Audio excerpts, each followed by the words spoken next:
I'm John Ledford, President of Ledford Financial, and the new American dream for investors is about control, flexibility, and collaboration.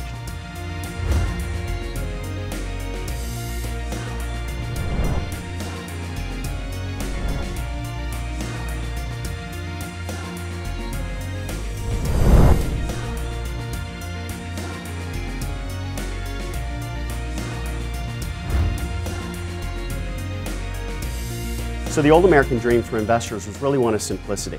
And so, one of the things all my clients tend to have in common is they have some vision of retirement. Typically someone would graduate from high school, they would go into the military, they would go to college, they'd go to work for a company, they'd marry their sweetheart. They would buy a home in the mid to late 20s, they would pay off that home in the mid to late 50s, they retire in the mid to late 60s. Still married to the same person, living in the same home.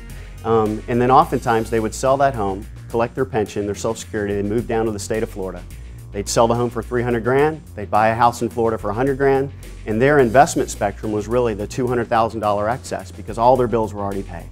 Life was simple, life was easy, life was predictable. And that was an incredible time, an incredible story, an incredible picture for people in the old American dream. Yeah, the work environment back then was a heck of a lot more predictable. The business cycle was slower. People tended to stay with a single employer throughout their entire career. And so it's hard for us to imagine sitting here today, but that's actually the old American dream that our parents and grandparents, our grandparents lived it, our parents aspired to it, they communicated it down to us. It's a different world today, but that single employer throughout an entire career was something that was fairly common 20, 30, 40 years ago.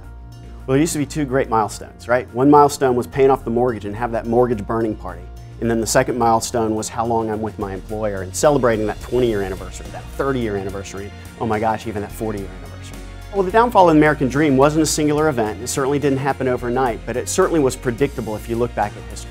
In the late 70s, pension reform started. And finally, companies realized, hey, number one, people are living longer. That's a challenge for the pensions to keep up.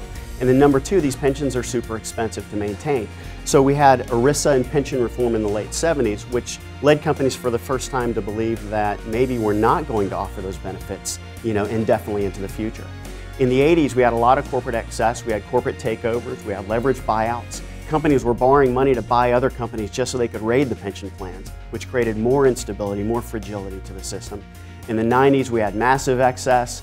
In the 21st century, 2000, we've had two major market corrections. The first time in history we've ever experienced that, 30–40% corrections or more in a singular decade. And oh, by the way, in 2008, every bank in the country was insolvent. And now we sit here today with a country that we've absolutely ballooned and exploded our deficit, our debt, if you will. And along with that, we're borrowing more money and printing more money to pay the interest on the debt that we currently have.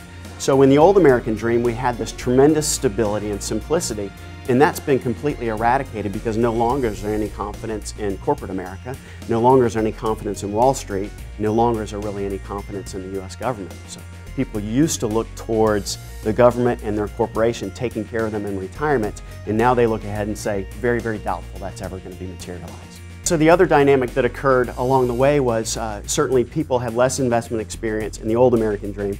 Through this transition period, there was a time where lots of people got into day trading and things along those lines and felt like they could do it themselves, whether it's investing or planning. And then realistically, that ship has kind of come and gone. And so the reality of today is that many people are in a situation where they feel a lot of disenchantment about, again, the government, and a lot of disenchantment about their employer, and even about their own abilities. Do they have enough education? Do they have enough expertise? Do they have the right circle of people around them to help them ultimately chart a course for their future and accomplish their financial goals? The new American dream is both exciting and frightening at the same time, but it really has three key components in my opinion. The first one is the component of control. So whereas in the old paradigm, your control, your financial future was really dependent upon someone else, that is no longer the deal. And so it's incumbent on you and I as business owners, investors, to take control of our own financial future, both in terms of a planning and execution standpoint. So control is number one. Flexibility is number two. I had a client years ago that was an optometrist.